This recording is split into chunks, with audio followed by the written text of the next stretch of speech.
तो हिंदू कहने से नहीं होता है।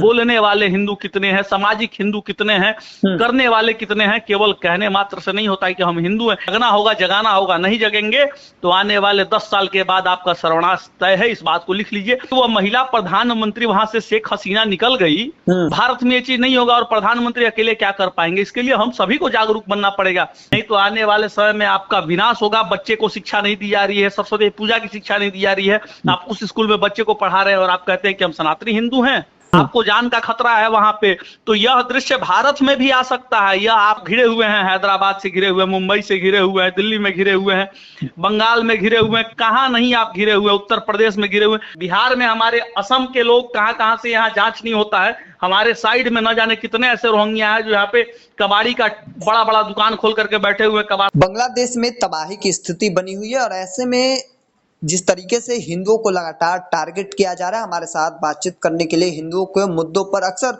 बात रखते हैं नागेश सम्राट। किस तरीके से देखते हैं नागेश जी, इस तरीके से कहीं ना कहीं हिंदुओं को टारगेट किया जा रहा है बांग्लादेश में? देखिए, सबसे पहले सारे श्रोताओं को जय श्री राम है। और एक बात ध्यान रखिए, बांग्लादेश के जो सनातनी हिंदू पलायन कर रहे हैं ना जी, ये हमारे लिए ही नहीं, ये संपूर्ण भारतवर्ष के सनातनियों के लिए चेतावनी है।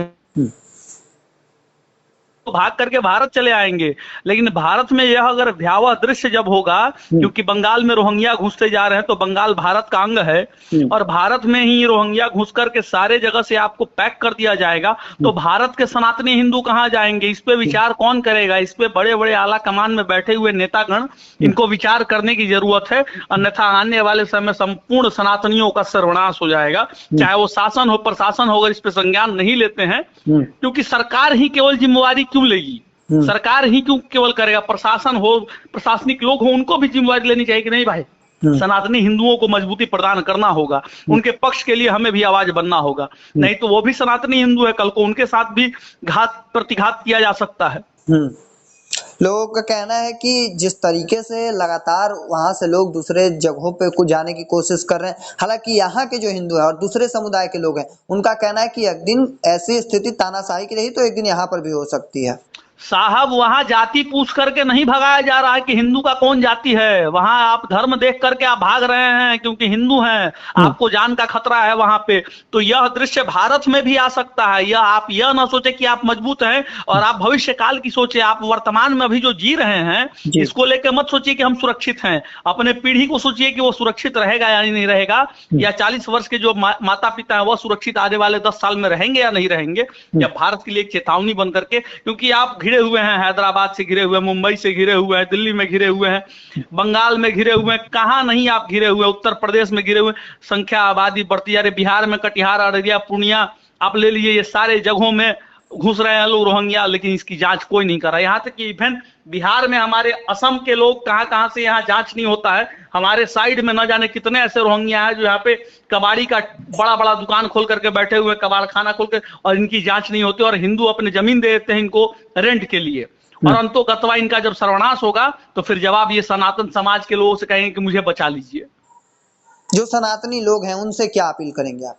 हम सनातनी लोगों से यही अपील करेंगे, पहले सर्वप्रथम अपने बच्चों को शिक्षा दीजिए और जितने भी संत माइकल सेंट जेवियर स्कूल है उन स्कूल में से अपने बच्चों का नाम कटवाइए और सनातनी संगठन के हिंदूवादी स्कूलों में अपने बच्चों का नाम लिखवाइए, डीएवी जैसे सांस्कृतिक स्कूलों में नाम लिखवाइए। और न हो तो आप नए स्कूल का निर्माण करिए, वैसे स्कूल का जिसमें आपको सदाचार, गुणाचार, धर्माचार मिले, नहीं तो आने वाले समय में आपका विनाश होगा। बच्चे को शिक्षा नहीं दी जा रही है, सरस्वती पूजा की शिक्षा नहीं दी जा रही है, आप उस स्कूल में बच्चे को पढ़ा रहे हैं और आप कहते हैं कि हम सनातनी हिंदू हैं। यह कमियां हैं आपके और हमारे बीच में। हमें जगना होगा, जगाना होगा, नहीं जगेंगे तो आने वाले 10 साल के बाद आपका सर्वनाश तय है, इस बात को लिख लीजिए। और 10 साल क्या, मोदी जी भी जब प्रधानमंत्री भाग गई, सोचिए कि वो महिला प्रधानमंत्री वहां से शेख हसीना निकल गई डर के मारे, तो ये जरूरी थोड़ी है कि भारत में ये चीज नहीं होगा और प्रधानमंत्री अकेले क्या कर पाएंगे। इसके लिए हम सभी को जागरूक बनना पड़ेगा। आप यह ना सोचिए कि भारत में हम इतने हिंदू हैं, तो हिंदू कहने से नहीं होता है।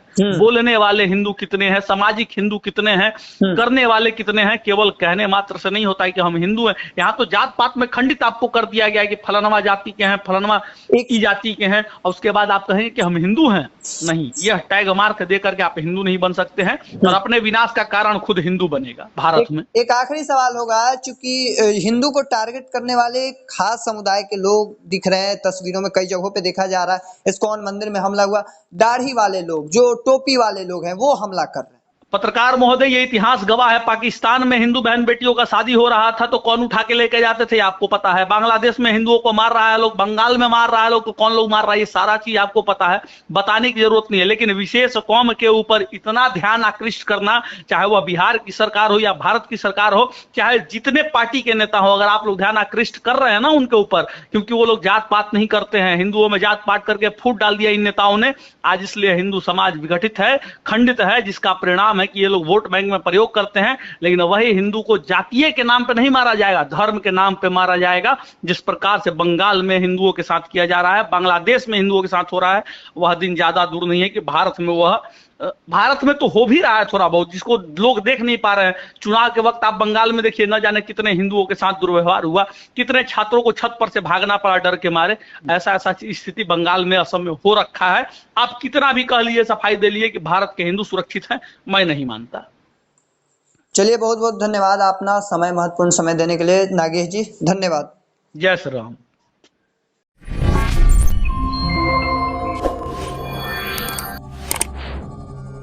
Yeah.